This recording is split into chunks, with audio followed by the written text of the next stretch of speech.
Hi there, future investors, and welcome back to the channel. Today, I'm breaking down some major moves in the market that you absolutely need to know about. So, let's get started with the overall market performance. Despite a rocky start, the markets ended the session in the green, mostly moved by the tech sector.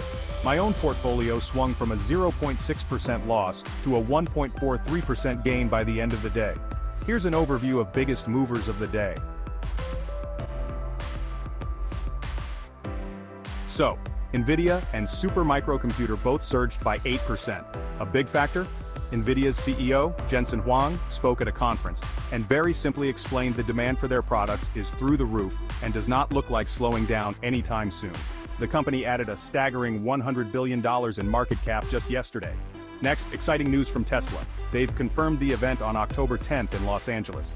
The company delayed the event to make a few important changes aimed at improving the robotaxi and to give its CEO time to prepare a couple of other things to showcase at the event.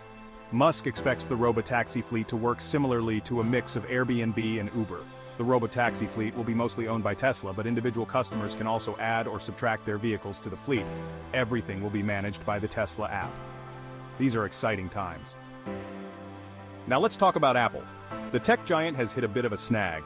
They lost a lawsuit with the EU and now owe $14 billion in back taxes to Ireland. This case has been dragging on since 2014, and it's finally come to a head.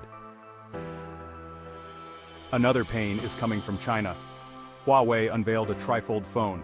The device has 3 screens and the ability to fold. 3M people pre-ordered it, and this may end up being a real competitor for the new iPhone 16. China, once a lighthouse, is becoming darker every day. Moving on, Amazon launched a budget-friendly grocery brand called Amazon Savor. This is a response to private label food brands from rivals Walmart and Target. The plan is to feature more around 100 items below $5 to help consumers manage their increasingly lower budgets. Prime members will get an additional 10% off Savor products. Also, this will bring additional pain for dollar stores for sure. Switching gears, let's talk Treasury yields. After 2 years of inversion, where short-term yields were higher than long-term ones, the yield curve has finally returned to normal.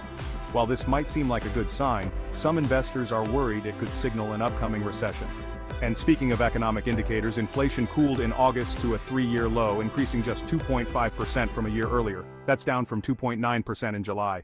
However, core inflation, which excludes the volatile food and energy sectors, held steady at 3.2%. This suggests that some price pressures are still hanging around. Now, Treasury yields climbed as the core consumer price index, for August, rose 0.3%, which is slightly above the 0.2% increase economists were expecting. This uptick from July's 0.2% highlights persistent inflationary pressures. This hotter-than-expected number might cause the Federal Reserve to reconsider its plans for aggressive interest rate cuts. In terms of stock performance, value stocks were down, while growth and small-cap stocks took off. It's always interesting to see how these different segments of the market move in response to economic data. And, finally, a quick shout-out to Palantir. Bank of America just raised their price target to $50. Alright, that wraps up today's market recap. Make sure to hit that like button if you found this video helpful. And don't forget to subscribe for more updates.